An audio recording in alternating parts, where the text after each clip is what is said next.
I don't have any of the cute little tops on it because it spits the water too high. I have a small bird bath. It'll spit the water right out of it and then run on empty. The nice thing about this is it does have a piece that once it's out of the water, it shuts the motor off.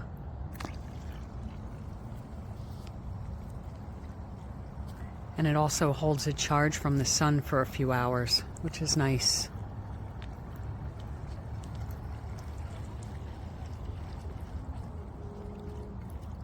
It does come with multiple tops for different types of fountain effects.